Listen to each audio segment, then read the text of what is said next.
హన్మకొండ జిల్లా కమలాపూర్ మండలంలో ఎమ్మెల్యే కౌశిక్ రెడ్డి పర్యటించారు. కమలాపూర్, గూడూరు, ఉప్పల్ గ్రామాలలో వరి ధాన్యం కొనుగోలు కేంద్రాలను ప్రారంభించారు. మేనిఫెస్టోలో పొందుపరిచిన విధంగా ప్రభుత్వం రైతులకు మద్దతు ధర అందించాలన్నారు. రైతులు తీసుకొచ్చిన వరి ధాన్యంలో ఎక్కువ మొత్తంలో కోతలు విధించవద్దని సూచించారు. కాంట్రాక్టర్లకు కాకుండా రైతులు నేరుగా తీసుకువచ్చిన ధాన్యాన్ని కొనుగోలు చేయాలన్నారు. వర్షం ఉన్న కారణంగా త్వరగతిన కొనుగోలు చేసి రైతులకు నష్టం వాటిల్లకుండా చూడాలన్నారు.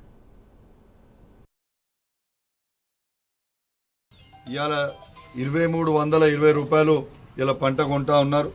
ఇవాళ ఈ ప్రభుత్వం మేనిఫెస్టోలో సన్నవడ్లు, దొడ్డువడ్లు అన్ని రకాల పంటలకి 500 రూపాయల బోనస్ ఇస్తామన్నారు. దయచేసి అన్ని పంటలకు కూడా 500 రూపాయల బోనస్ ఇవ్వాలని నేను ఈ ప్రభుత్వాన్ని రైతుల పక్షాన డిమాండ్ చేస్తూ ఉన్నాను. ఎటు పరిస్థితిలో రైతులను ఇబ్బంది పెట్టొద్దు. మీరు పెట్టిన మేనిఫెస్టో ప్రకారమే తప్పకుండా 500 రూపాయల బోనస్ కూడా ఇవ్వాలని కోరుకుంటా ఉన్నాను. అదేవిధంగా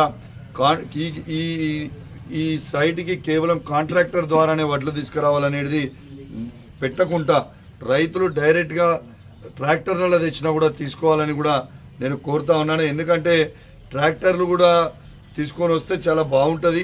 మీరు ఇప్పుడు కాలం మంచిగా లేదు. ఇప్పుడు ఈ కాలం మంచిగా లేకపోవడం వల్ల నిన్న రాత్రి వర్షం పడ్డది, ఇబ్బంది పడతారు రైతులు. కాబట్టి దయచేసి ఆ కాంట్రాక్టర్తోనే పెట్టకుండా దయచేసి వాళ్ళు ట్రాక్టర్లలో తెస్తే కూడా దయచేసి తీసుకోండి అని కూడా మీకు మిల్లర్లకు కూడా విజ్ఞప్తి చేస్తా ఉన్నా, ప్రభుత్వానికి కూడా విజ్ఞప్తి చేస్తా.